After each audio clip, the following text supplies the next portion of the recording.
Alhamdulillahi Rabbil Alamin, wassalatu wassalamu ala ashrafil anbiya'i wal mursalin, Sayyidina wa habibina wa maulana Muhammadin al-fatihi lima ugliq wal khatimi lima sabaq, nasiril haqqi bil haqq wal hadi ila siratikal mustaqim, wa ala alihi haqqa qadrihi wa miqdarihil azim. Ya Fattah ya Alim, amma ba'd. Rabbi syrah li sadri wa yassir li amri wahlul 'uqdatam min lisani yafqahu qawli wasaddid lisani wahdi qalbi bihaqqi nabiyina Muhammadin sallallahu alaihi wasallam.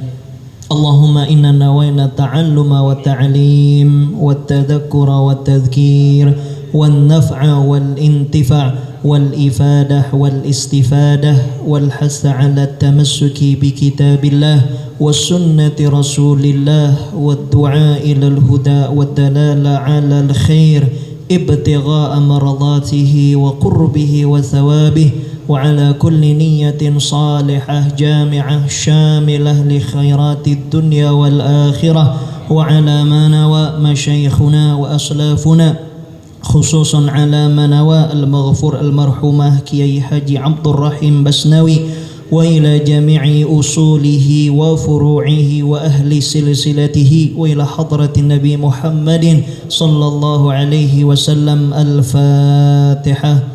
A'udzu billahi minasyaitonir rajim. Bismillahirrahmanirrahim. Alhamdulillahi rabbil alamin, arrahmanir rahim, maliki yaumiddin. Iyyaka na'budu wa iyyaka nasta'in. Ihdinas siratal mustaqim, siratal ladzina an'amta 'alaihim ghairil maghdubi 'alaihim waladdallin. Ma'asyiral hadirin wal hadirat, muslimin muslimat, bapak dan ibu jamaah salat maghrib Masjid Riyadhul Abidin yang dimuliakan Allah Subhanahu wa taala. Para asatidzah, para guru, para kiai DKM Masjid Riyadhul Abidin, kita doain mudah-mudahan guru-guru kita Allah panjangkan umurnya, Allah murahkan rezekinya, Allah sehatkan badannya, Allah istiqomahkan dakwahnya, dan mudah-mudahan sebagaimana kita dikumpulkan di dunia bersama guru-guru kita bakal dikumpulkan di dalam surga. Amin ya rabbal alamin.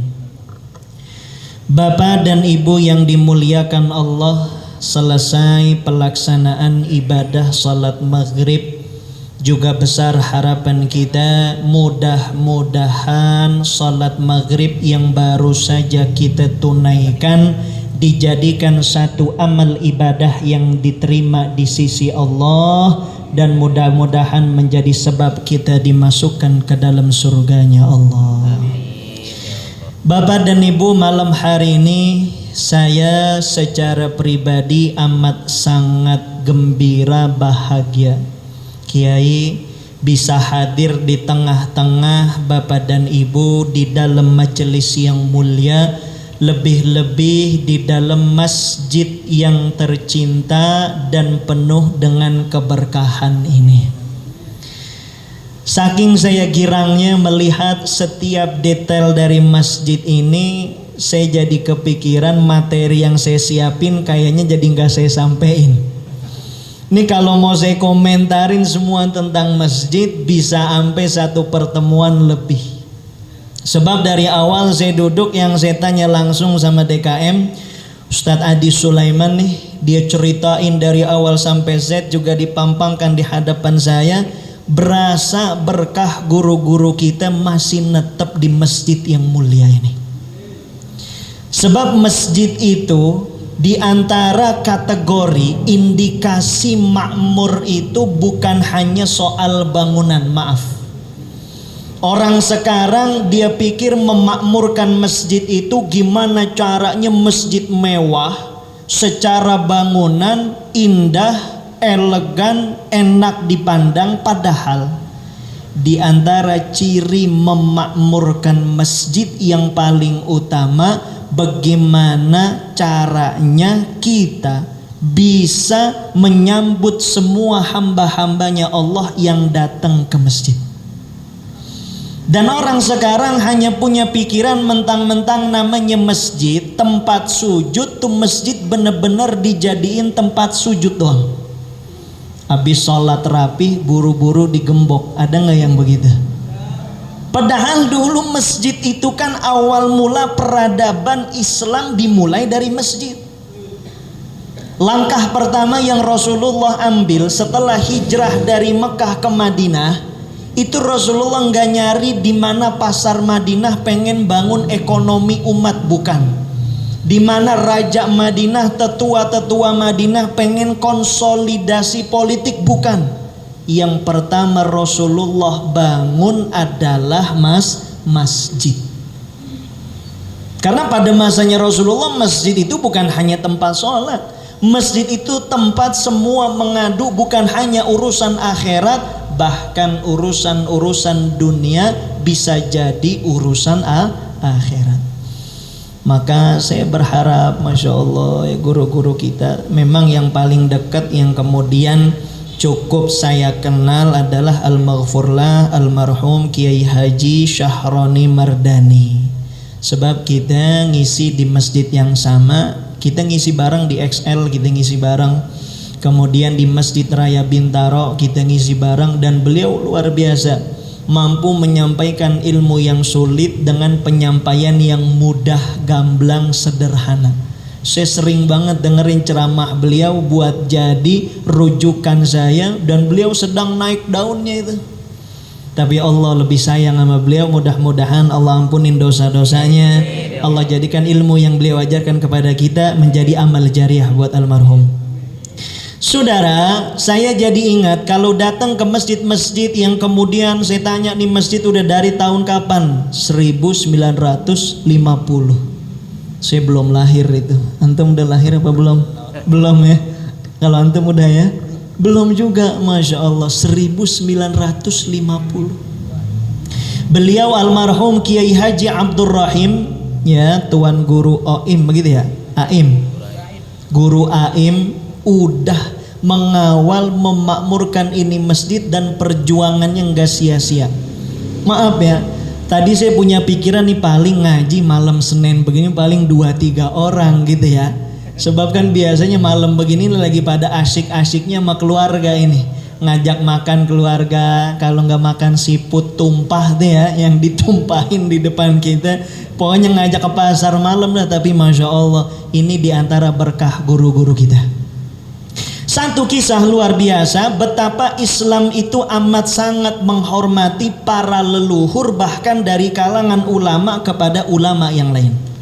Ulama besar di dalam madhab Imam Syafi'i namanya Al-Imam Tajuddin As-Subki, lebih dikenal dengan Al-Imam Subki. Beliau itu ulama besar, namun beliau amat sangat berterima kasih kepada Al-Imam An-Nawawi, ya, yang mana Imam Nawawi ini dengan keilmuannya di dalam madhab Imam Syafi'i mengarang kitab Riyadhus Shalihin, Al-Adhkar, Al-Arba'in An-Nawawiyah, Minhajut Talibin, Al-Minhaj, Syarah Sahih Muslim. Banyak ilmu-ilmu yang beliau tulis. Cuman Imam Subki ini enggak ketemu sezaman. Maknanya Imam Nawawi sudah meninggal, ilmu-ilmunya dipelajari, cuman Imam Subki enggak sampai ketemu sama Imam Nawawi. Satu kali waktu Imam Subki punya tugas datang ke kampungnya Imam Nawawi. Nawawi itu diambil dari nama tempat Nawa. Itu nama tempatnya Nawa, maka disebut An-Nawawi, orang yang asalnya dari Nawa. Ketika sampai di kampung itu, di kampungnya Imam Nawawi, yang pertama ditanya bukan di mana tempat istirahatnya, di mana tempat tugas saya, bukan, di mana masjid tempat ngajarnya Imam Nawawi. Dan ini boleh jadi satu pelajaran buat kita, pergi kemana haja kita, merantau kemana haja kita, cari ulama yang dituakan di situ. Oh, Imam Subki ini masjid tempat Imam Nawawi ngajar. Setelah sampai di masjidnya, nggak sampai di situ, ditanya lagi, di mana dulu Imam Nawawi duduk ketika sedang ngajarin kaum muslimin ilmu-ilmunya Allah. Oh, Imam Subki, di sini ini tempat Imam Nawawi ngajar. Ditanya lagi, di mana tempat Imam Nawawi duduk ngeletakin kakinya? Di sini. Setelah dikasih tahu, dicium bekas tempat duduknya Imam Nawawi sebagai satu penghormatan dan rasa cinta Imam Subki kepada Imam Nawawi. Padahal nih Imam Subki ulama besar, ilmunya luar biasa, tapi dia punya leluhur, dia punya guru para guru, maka tetap dihormati. Begitulah adab yang ada di kalangan kita kaum muslimin. Maka mudah-mudahan kegembiraan saya semata-mata sebagaimana para guru memperjuangkan antum-antum semua kemakmuran masjid. Mudah-mudahan saya pribadi dapat berkahnya. Amin ya rabbal alamin. Saudara hadirin yang dimuliakan Allah, DKM minta saya buat sedikit membahas tentang sirah nabawiyah.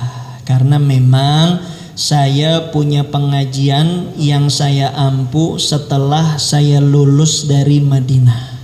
Saya belajar di Madinah sedikit banyak tempat-tempat di mana Rasulullah pernah sholat, kemudian Rasulullah pernah berkunjung ke satu sumur. Alhamdulillah semua saya kunjungin, wasilah daripada guru saya Sidil Habib Muhammad Amin bin Syekh Abi Bakar bin Salim. Tugas saya nyupirin beliau, kata beliau ayo jalan, ditunjukin semua. Sampai dengan sekarang lebih dari 30 masjid, lebih dari 17 sumur yang erat kaitannya dengan baginda Nabi Muhammad sallallahu alaihi wasallam. Itu semua ada di Madinah. Salah satu sumur yang saya ingat betul jaraknya itu nggak jauh dari Masjid Kuba. Kalau dulu waktu masa saya sempat masih bisa mandi. Jadi ini sumur Pak, kemudian dialirin airnya itu buat mengairi satu perkebunan kurma plus ditaruh di satu kolam. Jadi kolamnya ini yang kemudian kita ambil airnya tabarrukan dengan asarnya baginda Nabi Muhammad sallallahu alaihi wasallam. Bagaimana ceritanya ini sumur? Namanya Bi'ir Urwah. Satu kali sahabat ngadu ke Rasulullah, ya Rasulullah tolong dong datang ke sumur kami. Sumur kami ini asin, nggak bisa dipakai buat minum, nggak bisa dipakai buat bersih-bersih. Datanglah Rasulullah berkunjung. Allahumma shalli wa sallim wa barik alaih. Kemudian apa? Diminta sama Rasulullah namanya Bi'ir Idhiq, ya ain za qaf bi'ru idhiq. Kemudian datang kata Rasulullah, di mana sumurnya? Ditunjukin nama para sahabat di kampung situ, ini ya Rasulullah sumurnya. Lalu apa? Diludahi dengan ludah mulianya Rasulullah, itu sumur menjadi sumur yang paling tawar yang ada di kota Madinah.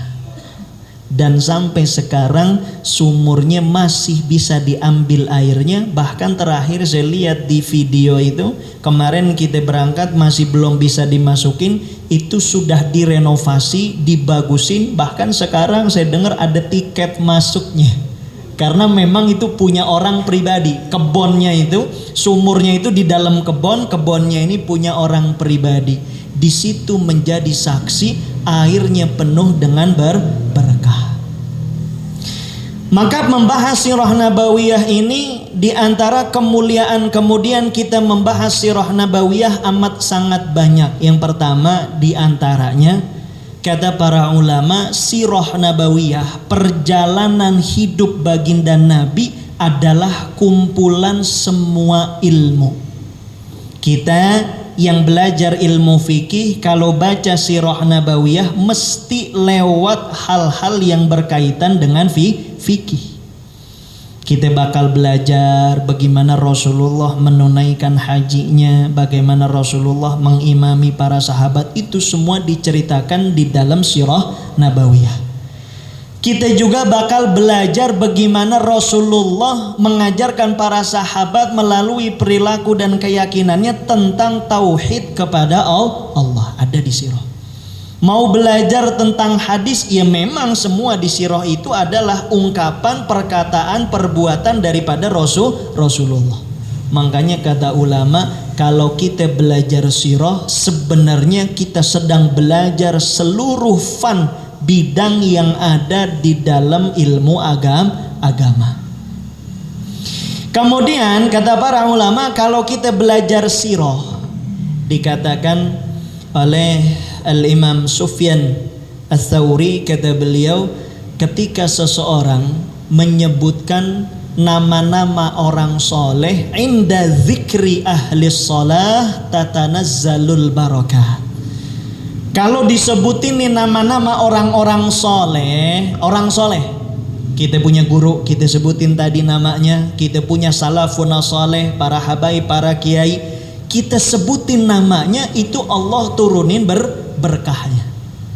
Sekarang bayangin kalau yang kita ceritain, yang kita sebutin bukan lagi orang soleh, tapi beliau adalah baginda Nabi Muhammad Sallallahu Alaihi Wasallam. Paling enggak Ustadz, saya mohon maaf nih, ya, saya ngaji emang lagi capek banget nih hari Minggu, bukannya saya libur kerja, saya nge-grab lagi, soalnya lagi cicilan lagi banyak banget kata dia. Jadi ngaji rada ngantuk-ngantuk ini Ustadz, 5 watt begitu. Enggak apa-apa. Dari tadi dengar nama Nabi Muhammad Sallallahu Alaihi Wasallam. Mungkin secara materi gitu banyak yang lupa, tapi sholawat yang kita terus kumandangkan di dalam majelis ini lebih dari cukup untuk kemudian menjadi amal kebaikan di sisi Allah Subhanahu wa Ta'ala.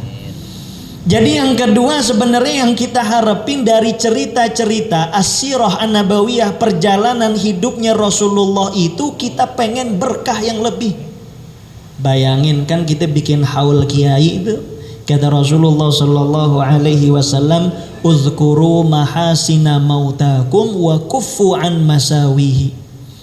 Ceritain kebaikan-kebaikan sahibul haul. Oh dulu kiai fulan ngajar begini perjuangannya. Bahkan saya dengar tadi al-maghfurlah almarhum tuan guru ngajar ke sini naik kuda, betul. Masya Allah. Kita kalau zaman sekarang naik kuda udah kehujanan, pulang-pulang meriang, betul nggak kira-kira? Kita naik mobil aja kadang-kadang kecapean, pulang-pulang nyampe rumah udah ngeringkuk aja saudara. Betul. Ketika itu semua cerita orang soleh, Allah turunin berkahnya. Bagaimana kalau baginda Nabi Muhammad Sallallahu Alaihi Wasallam? Dan kalau kita perhatiin saudara, emang udah paling benar ajaran guru-guru kita. Saya walhamdulillah di Madinah itu kuliah, memang kuliah saya di Universitas Islam Madinah. Jadi saya punya senior-senior itu, diantaranya Ustadz Khalid Basalamah, kenal? Ustadz Firanda, Ustadz Syafiq Riza Basalamah, itu senior saya semua. Cuman di luar saya belajar di kampus, walhamdulillah Allah kasih saya taufik dan hidayah, saya ketemu sama maha guru Sayyidil Habib Zain bin Ibrahim bin Sumaid. Saya belajar juga sama beliau di Ribat Al-Jufri sampai dengan selesai. Artinya saya belajar di 2 alam gitu kira-kira. Ya, 2 alam ya. Jadi kita ya diajak tahlilan ayo gitu kira-kira. Ada orang kagak mau tahlilan, ya nggak apa-apa, udah saya belajar juga, saya tahu dalilnya. Tapi guru kita itu luar biasa pengen menanamkan rasa cinta kita sama Rasulullah dengan setiap minggu itu dibacain yang namanya maulid. Itu kita di Rubat Habib Zain setiap malam Jumat baca maulid. Ada kitabnya itu Al-Fawaid Al-Haniyah, itu isinya kumpulan-kumpulan maulid. Malam nih baca maulid Diba, besok baca maulid Simtud Duror, besok baca maulid Diaul Lami, begitu aja. Enggaknya kalau saudara-saudara kita bilang kenapa kita ngerayain maulid hanya di bulan maulid aja? Enggak, kita baca maulid itu setiap minggu, bahkan setiap hari. Kalau kita ada yang ngamalin namanya apa itu? Dalailul Khairat, itu harian. Dan kalau kita mau perhatiin semua kitab-kitab maulid ini kalau dikategorikan secara ilmu, secara ilmiah, semuanya masuk ke dalam kategori sirah nabawiyah. Terakhir, ya, saya main di kampus di UIN ini, sedang ada tugas, saya lihat-lihat, baca-baca tesis-tesis yang ada di sana. Salah satu tesisnya itu luar biasa, ya, yaitu kitabnya Al-Habib Ali bin Husain bin Muhammad Al-Habsyi, ya, sahibu Haul Salat. Beliau punya kitab Simtud Durar, itu dijadikan judul tesis dan ditahriz setiap itu bait yang ada, dicariin dalilnya di dalam Al-Quran, dicariin dalilnya di dalam hadis. Dan itu dimajukan, dipertahankan dalam sidang tesis dan diluluskan oleh para dosen-dosen. Artinya apa? Ini kitab maulid, ini kitab ilmiah. Cuman kagak pakai disebut qala Allah, qala Rasulullah, dalilnya kayak orang semua pengen. Kalau semua kitab disebutin dalilnya, maka penuh penjelasan para ulama. Coba di dalam maulid tiba, ketika dikatakan di dalam maulid itu, di dalam mahalul qiyam, kata Al-Habib Abdurrahman At-Tibai, kata beliau apa? Fahtazal arshuhu tarabahu wastibsyara wasdadal kursiyu haibatan wa waqara. Itu lagi nyeritain betapa dahsyatnya keadaan ketika Rasulullah dilahirkan. Fahtazal arshu, harusnya Allah ini ketika Rasulullah dilahirkan bergetar. Langit-langit ini dipenuhi dengan cahaya, semua bergembira atas kelahiran baginda Nabi Muhammad, kecuali satu. Siapa yang kagak gembira? Setan. Malaikat gembira, burung-burung gembira, makhluk-makhluk gembira, semua gembira. Yang kagak gembira setan. Makanya kalau ada orang kagak demen sama maulid, berarti bukan saya ngomong itu ya. Artinya maulid itu semua isinya dari mulai Rasulullah, bahkan zaman kegelapan sampai Rasulullah dilahirkan, itu ada fasal-fasalnya. Sampai Rasulullah wafat itu semua isinya sirah nabawiyah. Cuman kan kita pahamnya, mungkin sebagian kita baru sampai pada tahapan menikmati bait, setiap bait, lantunan, setiap lantunan tenggelam di dalamnya, kemudian mahallul qiyam. Dan ketika mahallul qiyam itu Pak, kata Sayyidil Habib Abdurrahman Balfaqih, ya, malam Darul Hadis, nggak ada kenikmatan yang lebih nikmat yang bisa kita rasakan kecuali ketika kita mampu menikmati yang namanya mahallul qiyam. Marhaban ya marhaban. Kenapa sih kita berdiri? Kan itu pertanyaannya. Bahkan orang kita zaman dulu itu biar kata nabuh yang namanya hadroh, itu kalau udah mahallul qiyam gak ada yang berani duduk, semua berdiri. Kalau orang kadang kan orang yang gede banget tuh, yang hadroh yang gede banget, kagak mungkin dia bopong begini ya. Akhirnya dia duduk. Padahal kan saudara, bapak ibu, berdiri itu satu di antara isyarah kita menyambut kehadiran baginda Nabi Muhammad Sallallahu Alaihi Wasallam. Ini kalau mau dibahas lagi, masya Allah, apa mungkin Rasulullah hadir? Itu kan pembahasan tuh. Ini kalau mau dibahas dalam satu pembahasan luar biasa. Sekarang gini aja, kita pakai satu kisah yang udah disepakati oleh seluruh ulama. Mau yang demen maulid sepakat, mau yang kagak demen maulid sepakat. Peristiwa apa itu? Peristiwa Al-Isra wal Mi'raj. Walaupun saudara-saudara kita nggak pengen memperingati, nggak apa-apa, tapi mereka meyakini setiap langkah Rasulullah berangkat dari Mekah menuju ke Masjidil Aqsa, lalu kemudian naik langit pertama sampai ke 7 ke Sidratul Muntaha, mereka sepakat dengan kita semua.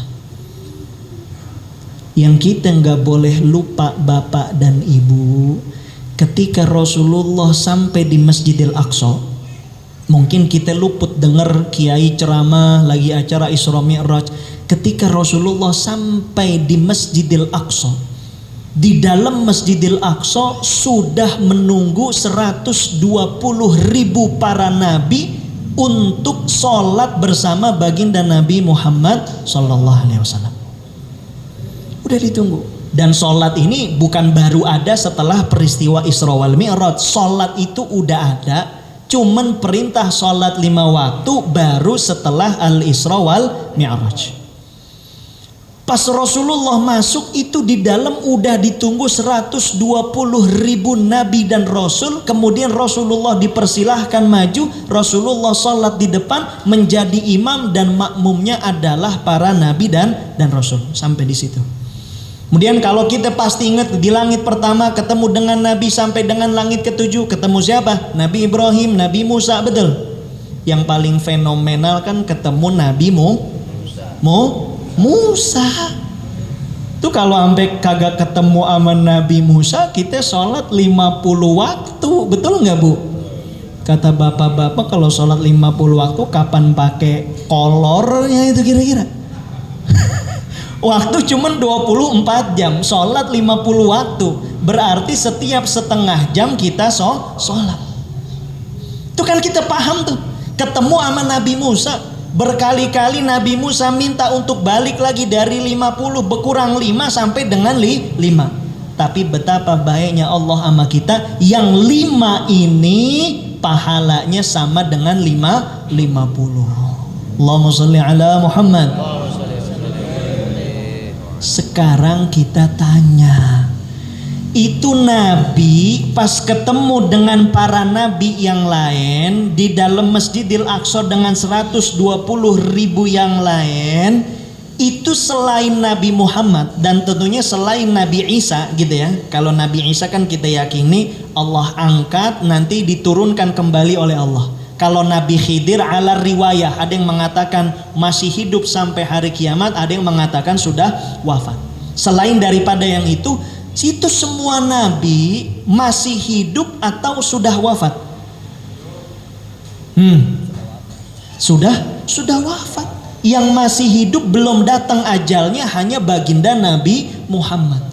Tapi apakah gara-gara itu Rasulullah nggak bisa bertemu dengan para nabi yang sudah lebih dulu? Jawabannya bisa.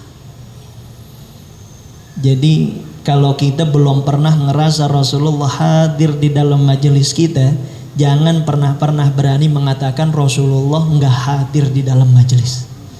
Apa yang belum kita rasakan, apa yang belum kita alami, bukan maknanya tidak akan pernah terjadi. Dari situ aja kita lihat, orang Nabi Musa ini udah wafat, udah ada kuburannya. Tapi kemudian ketika bertemu dengan Nabi Muhammad mampu memberikan syafaat. Apa diantara syafaatnya? Sholat yang tadinya 50 jadi 5. Ini kan maknanya orang yang sudah wafat nggak ada bedanya. Kalau kata saudara-saudara kita nggak boleh doa di depan orang yang sudah wafat. Orang yang udah wafat itu nggak bisa memberikan apa-apa. Oh salah. Kita itu nggak menganggap orang ini memberikan apa-apa. Mereka ini hanya wasilah. Makanya disebut dengan apa? Tawassul. Justru kalau kita membedakan mereka yang sudah wafat nggak bisa memberikan, yang masih hidup bisa memberikan, berarti kita menyandarkan kuasa itu kepada makhluk. Padahal kuasa itu yang ngasih siapa? Allah. Maka sirah itu sebenarnya nggak pernah jauh-jauh dari keseharian kita yang memang berpegang teguh terhadap ajaran guru-guru kita. Cuman PR-nya tinggal kita naikin level nih. Yang tadinya cuman kita sekedar dengerin ya, munsyidnya baca, guru kita baca, pelan-pelan penasaran dong. Artinya maulid itu apa sih? Apa sih yang diceritain sama Sayyidil Habib Ali Al-Habsyi? Apa sih yang diceritain sama Sayyidil Imam Abdurrahman Ad-Dibai? Ada semua. Baca pelan-pelan. Kalau udah model begini, bakal naik cinta kita, rindu kita kepada baginda Nabi Muhammad sallallahu alaihi wasallam. Dan harapan kita almar'u ma'aman ahab. Orang itu bakal dikumpulin sama orang yang dia cinta. Bapak dan Ibu yang dimuliakan Allah, itulah diantara prolog kenapa sih penting bagi kita untuk kemudian belajar yang namanya sirah. Dikatakan oleh para sahabat dulu, kami mengajarkan anak-anak kami sirah. pelajaran tentang sejarah Rasulullah sebagaimana kami mengajarkan Al-Quran. Kita kan belajar Al-Quran tuh jenjangnya panjang, mulai dari Iqra juga ada juz 1, Iqra 1, Iqra 6, naik juz amma begitu seterusnya. Itu guru-guru ngaji kita Masya Allah dengerin banget bacaan anak-anak, dengerin banget, perhatiin banget. Begitulah ulama dulu, para sahabat menceritakan cerita kisahnya Rasulullah sebagaimana mereka ngajarin Al-Quran. Makanya jangan heran kalau sekarang kemudian kita punya generasi nggak kenal sama Rasulullah, karena kita sendiri nggak menghadirkan sosok Rasulullah di dalam rumah kita, di dalam masjid kita, di dalam lingkungan kita. Hanya berhenti sekedar senandung daripada maulid tanpa berusaha memahami apa makna di dalam maulid. Maka nih malam ya, karena memang nih malam saya kebagian, ini malam pengen nyampein sirah banyak. Saya alhamdulillah kajian rutin saya tuh malam Rebo di daerah Rempoa. Itu dari semenjak saya pulang dari Madinah sampai sekarang, kurang lebih udah jalan 5 tahun. Sekarang udah sampai tahun ke-8 Hijriah. Itu saya bahas dari masa ke-8 sampai tahun ke-8, itu 5 tahun belum rapi-rapi. Pengajiannya bukan sebulan sekali, seminggu sekali. Udah gitu saya kalau modelnya karyawan jarang cuti lagi, bener-bener jarang cuti kalau umroh doang itu. Bener-bener itu aja masih belum rapi. Ada 4 jilid kitab yang saya bawain tuh, 4 jilid. Ini malam kemarin baru nyampe jilid yang ketiga awal, yaitu ketika menceritakan Fathu Makkah, pembukaan, pembebasan, penaklukan kota Makkah.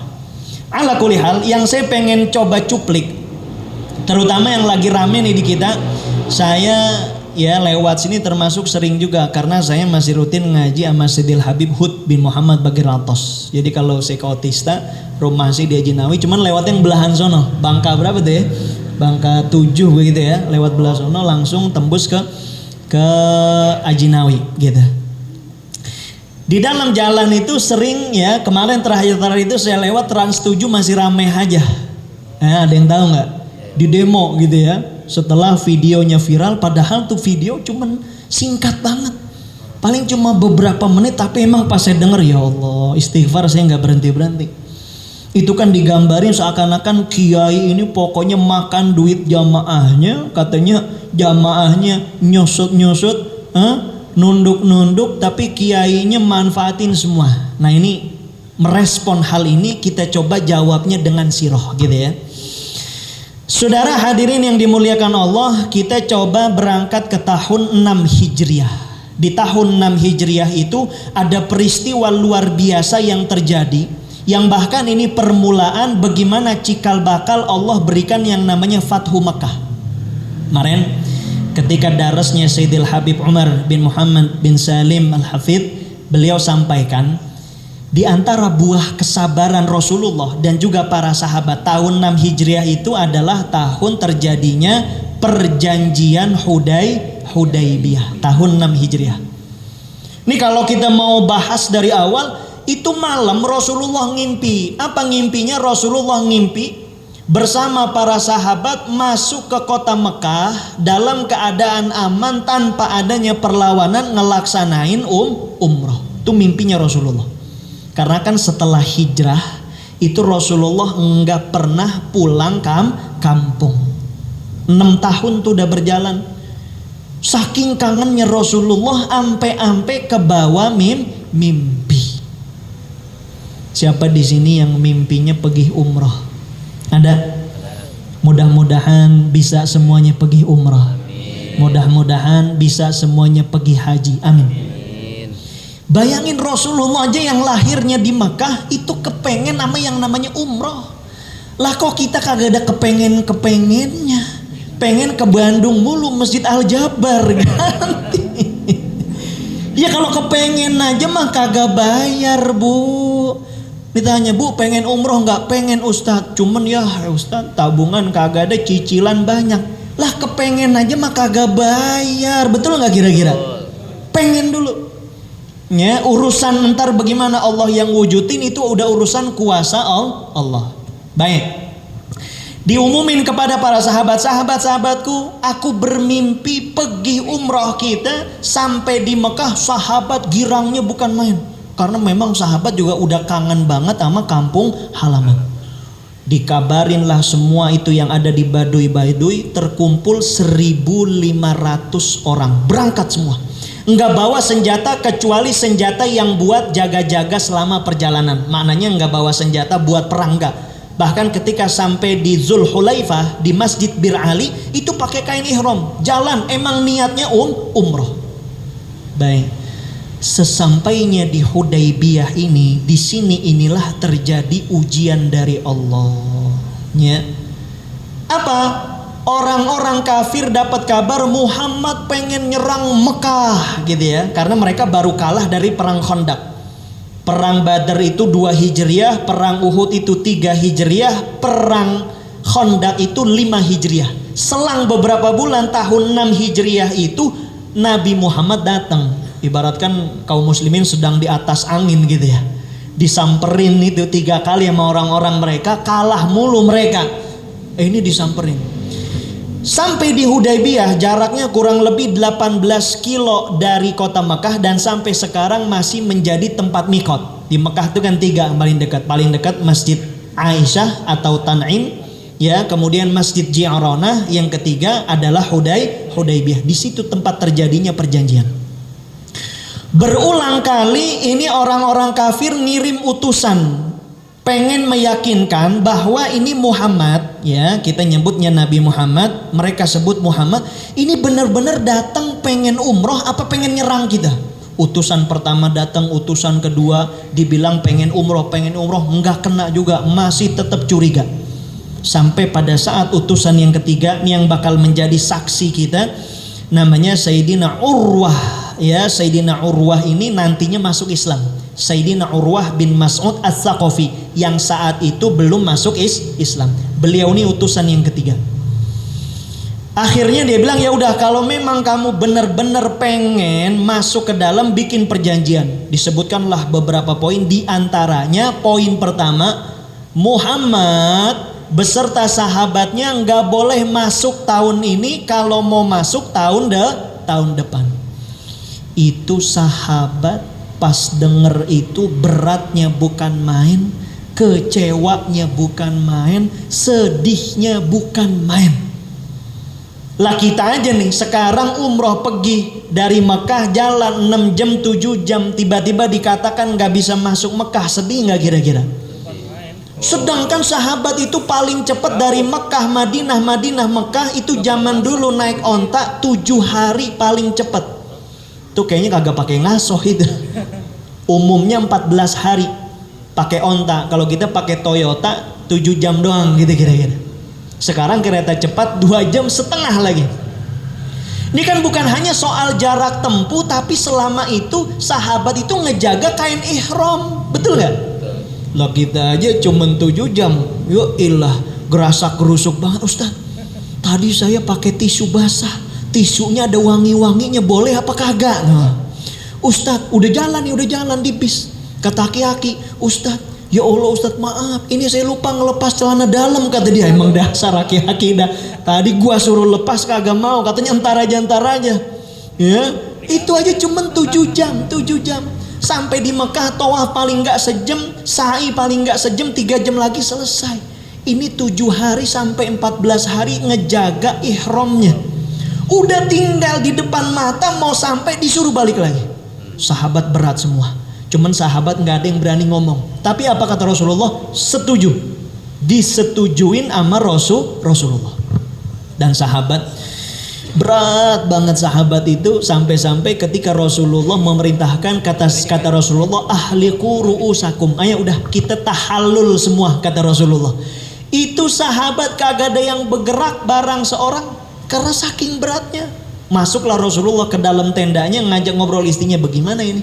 Sahabat gak ada yang berat. Kata istrinya gini, ya Rasulullah, kalau kamu pengen benar-benar sahabatmu didengar, kamu keluar, cukur rambutmu, tahallul, jangan ada yang kamu ajak ngomong satupun masuk lagi ke dalam tenda gitu. Ini Rasulullah biar kata pimpinan tertinggi, tapi sama bini juga masih diskusi. Kita kadang-kadang baru jadi manajer, jadi CEO apa COO apa-apa dah begitu.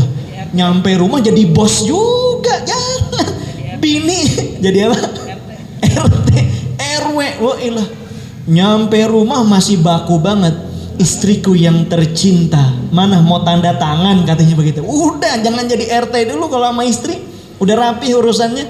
Bener, pas Rasulullah masuk itu sahabat takut semua. Ya Allah, Rasulullah kagak ngajak ngomong kita, udah cukur semuanya. Ala kulli hal, itu perjanjian disetujuin. Rasulullah pulang semuanya, 1.500 orang. Tapi di dalam perjanjian itu ada klausal yang mengatakan nggak boleh saling serang. Selama 10 tahun itu nggak boleh saling serang. Itulah sebabnya tahun ke-8 Hijriah ketika penaklukan kota Mekah yang tadinya 1.500 orang, Rasulullah bawa 10.000 pasukan. Cuman jarak 2 tahun. Jarak 2 tahun lagi 10 Hijriah ketika terjadi Hajjatul Wada, Haji Wada, Rasulullah wukuf di Arafah bersama 100.000 sahabat. Kata Sayyidil Habib Umar, inilah diantara buah kesabaran. 1.500, 10.000, lalu kemudian menjadi 100.000. Kita masuk kepada syahidnya. Mana sih dalil kita pengen mengomentari cintanya para santri yang kalau datang kiainya nunduk-nunduk, cium tangan sampai dibolak-balik. Meni santri jangan begitu doang ke kiai, ke orang tua juga kudu lebih begitu. Nih sama orang tua, jalan dulu ya. Wah ilah, udah oke banget. Jalan dulu iya. Sama kiai cium bolak-balik. Ya, itu udah bagus. Oh, sama ulama-ulama, wali-wali sejauh apapun ngesot-ngesot dia datengin. Kuburan orang tuanya kagak dia datengin kecuali udah datang bulan Rawahan. Udah gitu ngedumel lagi kata dia, nih kuburan rumputnya banyak amat. Lu kagak pernah datang. Lah bagaimana tuh rumput kagak mau numbuh, datang. Baik. Saudara, ini saya pengen bacain. Sayyidina Urwah itu memberikan kesaksian. Kata beliau, hubbun la matsila lahu. Pengen memberikan kesaksian kecintaannya para sahabat kepada Rasulullah yang beliau saksikan ketika proses Hudaybiyah ini. Kan beliau diutus nih, ngeliat tuh bagaimana perlakuannya sahabat-sahabatnya Rasulullah. Dan kita harus ingat, saat itu Urwah masih berada di barisan musuhnya baginda Nabi. Pegang nih kaidahnya. Kalau kawan muji kawannya, tuh biasanya ada maunya tuh. Kalau kagak mau ditraktir, kalau kagak baru gusuran tuh. Gitu kira-kira. Tapi kalau lawan sudah memuji kawan, itu bisa kita pegang 99,9%. Udah kayak Roy Suryo gitu kira-kira. Artinya kalau lawan udah sampai muji lawannya gitu ya, ini berarti betul-betul yang memang dia hadapin, dia dapetin dan dia saksikan betul-betul. Urwah ditanya, Urwah gimana? Oh, kata Urwah, semua jawaban utusan yang pertama, utusan yang kedua, utusan yang ketiga sama semua, nggak ada bedanya. Cuman aku mau sampaikan kepada kalian semua. Nih, kata dia begini. Kita langsung kepada bahasa Indonesianya ya. Ini diriwayatkan oleh Al-Imam Bukhari di dalam kitab sahihnya, di dalam bab asyurut, babus syurut fil jihad, nomor hadis 2731. Ya, saya ngomong begini bukan mau nyaingin Ustaz Adi Hidayat, bukan ya. Saya mah kagak hafal, baca doang. Cuman kan orang-orang kadang-kadang kalau denger cerita begini nanya mana hadis. Udah kita bilang hadisnya sahih apa kagak? Kita bilang sahih, siapa yang sahihin? Nah, udah selesai. Mereka maunya yang sahihin ulama-ulama mereka doang, betul nggak kira-kira? Baik.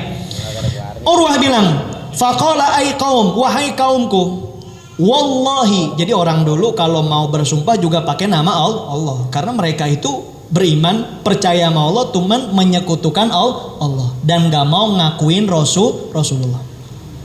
Kata Urwah, demi Allah, aku ini udah pergi ke negeri Romawi, udah pergi ke negeri Persia, udah pergi ke negeri Habasyah, dan aku melihat semua bagaimana rakyatnya kepada rajanya. Tidak pernah aku dapati perlakuan sahabatnya Rasulullah, sahabatnya Muhammad, aku dapati sebagaimana di tempat-tempat yang tadi aku kunjungi. Maknanya nggak pernah aku lihat kecintaan masyarakat bawah sahabat ini kepada pemimpinnya. Nggak sampai di situ ya, dia sebutin. Emang bagaimana? Katanya begini, wallahi in yatanakhamanu nukhamatan illa waqa'at fi kaffi rajulin minhum fadalaka biha wajhahu wa jildahu. Ingat, ini ada di Sahih Bukhari, biar paham dulu. Apa katanya? Setiap Muhammad itu ngomong, bahkan Muhammad itu membuang ludah mulianya ini kita mulia, ini bahasa kita ya. Dia ngomong ludahnya Muhammad. Jadi Nabi itu, Bapak Ibu, di dalam kitab Syama'il Muhammadiyah Imam Tirmidzi, itu diantara ciri Rasulullah kalau lagi ngomong itu suka ada ujung-ujungnya nih. Saking Rasulullah itu kalau ngomong semangat, berapi-api. Bahkan sahabat-sahabat yang di sekitar Rasulullah itu kalau Rasulullah berdiri, kadang-kadang ketumpahan daripada ludah-ludahnya Rasulullah. Kata Urwah, tidaklah Muhammad ini meludah atau bahkan ludahnya jatuh kepada para sahabatnya kecuali ludahnya diambil lalu kemudian digosokkan ke badan dan wajah, ke kulit-kulit mereka semua. Hadisnya sahih. Baik. Jadi kalau kita ngelihat santri-santri cuman sekedar nunduk-nunduk doang, itu nggak ada apa-apanya. Men juga jangan jadi alasan kata Kiai ini gua ngeludah, lu ambil ludah gua lagi nih. Lah ludahnya Rasulullah mah jangan ditanya. Pas lagi Sayyidina Abu Bakar digigit sama kalajengking ketika lagi bersembunyi di Gua Sur, diambil ludah mulianya Rasulullah, dioleskan langsung sembuh. Coba kita. Ya bengkak. Nah, nambah borok. Nih kita mau bahas itu dulu. Kemudian apa? Kata beliau, kalau disuruh apapun sama Rasulullah nggak ada kecuali semua bakal ngikutin. Yang kedua, yang ketiga, kalau Rasulullah wudu, bekas air wudunya itu mereka perebutkan seakan-akan mereka ingin membunuh satu dengan yang lain. Ini bahasa kiasan ya. Saking mereka pengen dapatnya bekas daripada air wudunya baginda Nabi Muhammad Sallallahu Alaihi Wasallam. Wa idza takallamu, dan kalau mereka ngomong gak pernah itu suaranya lebih tinggi dari Rasulullah. Kalau mereka mandang Rasulullah gak pernah dengan pandangan yang tajam. Bahkan dalam kitab Syama'il itu ketika menjelaskan bagaimana wajahnya Rasulullah, yang datang menggambarkan itu selalu sahabat yang kecil-kecil. Ditanya sama ulama, kenapa sih sahabat-sahabat yang gede yang harusnya lebih banyak bersama Rasulullah enggak ngeriwayatin wajahnya Rasulullah? Kata ulama, karena sahabat-sahabat yang gede udah segen nggak mampu mandang wajahnya baginda Nabi Muhammad Sallallahu Alaihi Wasallam. Tapi yang kecil-kecil ya, kalau ada anak kecil, Ustadz lagi ceramah dilihatin ya. Kata anak kecil tuh Ustadz monyong-monyong ceramah katanya. Ya, sahabat Rasulullah yang udah gede-gede nunduk semua. Dan kemudian apa? Dan kalau kalian pengen punya harapan bisa membunuh Muhammad, nggak bakal satu pun sahabatnya membiarkan kalian membunuh baginda Nabi Muhammad Sallallahu Alaihi Wasallam. Ini hadis ini banyak dijadikan oleh orientalis sebagai senjata buat nyerang Nabi Muhammad. Katanya Muhammad itu feodalisme. Kok hampir-hampir mirip ya, gitu-gitu. Ya, itu sahabat-sahabatnya diminta begini. Rasulullah nggak pernah minta. Nah, maka untuk kelanjutannya ini seru sebenarnya. Jangan sampai kita juga, saya juga pas baca ini kadang ada pikir kita, bener apa itu ludahnya Rasulullah diusapin ke wajahnya gitu ya, diusapin ke kulitnya. Bu,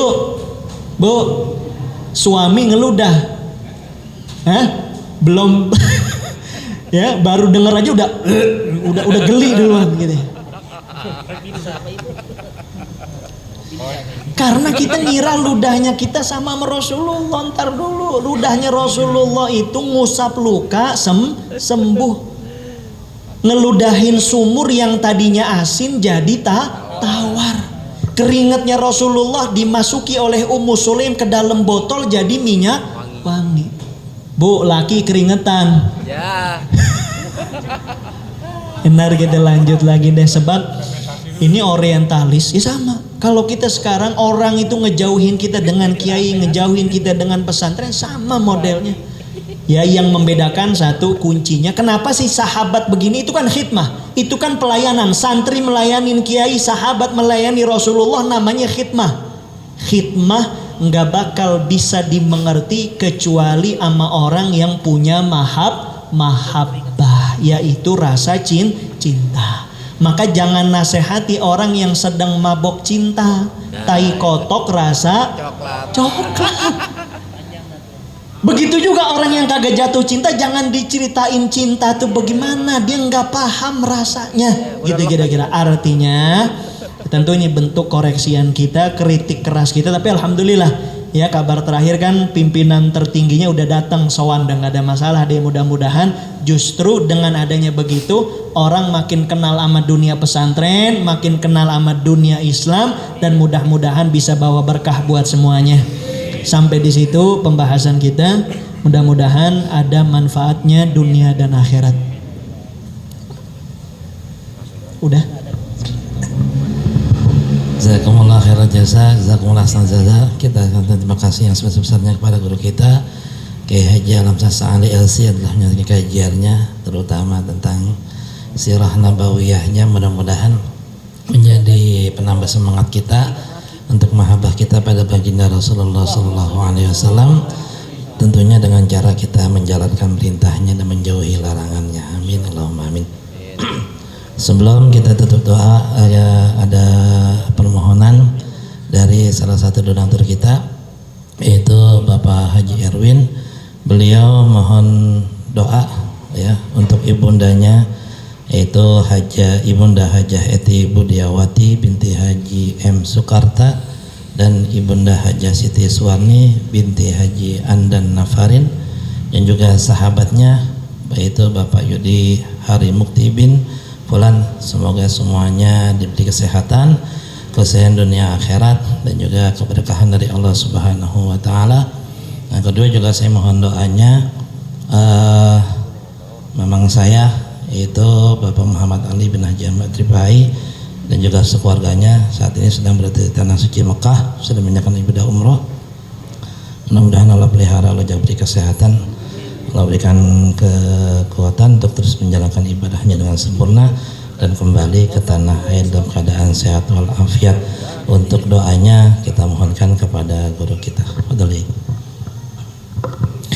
Bapak dan Ibu, para kiai, para asatidzah, mari kita angkat kedua tangan kita tundukkan hati kita munajat kepada Allah di majelis yang mulia ini bersama orang-orang yang mulia. Mudah-mudahan ilmu yang kita pelajari menjadi manfaat dunia dan akhirat, manfaat buat keluarga dan kerabat. Mudah-mudahan Allah jadikan keluarga kita sakinah, mawaddah, warahmah. Allah jadikan anak cucu kita anak cucu yang soleh solehah. Yang sedang sakit di antara kita, Allah angkat penyakitnya, Allah gugurkan dosa-dosanya, Allah tinggikan derajatnya. Mudah-mudahan sebagaimana Allah kumpulkan kita di dalam majelis yang mulia, Allah bakal kumpulkan kita di dalam surga. Ala hadhihi niyah wa ala kulli niyatin salihah jami'ah syamilah li khairatin dunya wal akhirah. Dan doa terbaik buat para guru semua yang telah mengajarkan ilmunya kepada kita.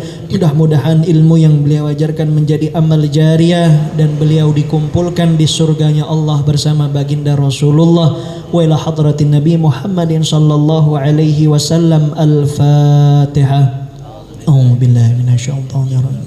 Bismillahirrahmanirrahim. Alhamdulillahi rabbil alamin. Arrahmanir rahim. Maliki yaumiddin. إياك نعبد وإياك نستعين اهدنا الصراط المستقيم صراط الذين أنعمت عليهم غير المغضوب عليهم ولا الضالين آمين واعف عنا يا كريم برحمتك يا أرحم الراحمين اللهم بسر الفاتحة بكرامة الفاتحة وبشفاعة الفاتحة يا فارج الهم يا كاشف الغم يا من لعبده يغفر ويرحم يا دافع البلاء يا الله يا دافع البلاء يا رحمن يا دافع البلاء يا رحيم ادفع عنا البلاء والوباء والحروب والفتن والمحن وجميع أنواع البلاء ما ظهر منها بطن برحمتك يا أرحم الراحمين. اللهم اجعل جمعنا هذا جمعا مرحوما وتفرقنا من بعد هذه تفرقا معصوما ولا تجعل بيننا يا ربنا شقيا ولا محروما. اللهم يا ربنا فقهنا في الدين وعلمنا التأويل. ربنا زدنا علما نافعا وعملا متقبلا ورزقا واسعا ورزقا واسعا حلالا طيبا وشفاء من كل داء وسقم. اللهم أعز الإسلام والمسلمين. اللهم انصر الإسلام والمسلمين. اللهم انصر إخواننا المسلمين المجاهدين في فلسطين وفي سائر بلدان المسلمين يا الله بها يا الله بها يا الله بحسن الخاتمة. دعوهم فيها سبحانك اللهم وتحيتهم فيها سلام وآخر دعواهم أن الحمد لله رب العالمين. قبول الله سبحانك اللهم وبحمدك أشهد أن لا إله إلا أنت أستغفرك وأتوب إليه. Mohon maaf lahir dan batin. Assalamualaikum warahmatullahi wabarakatuh.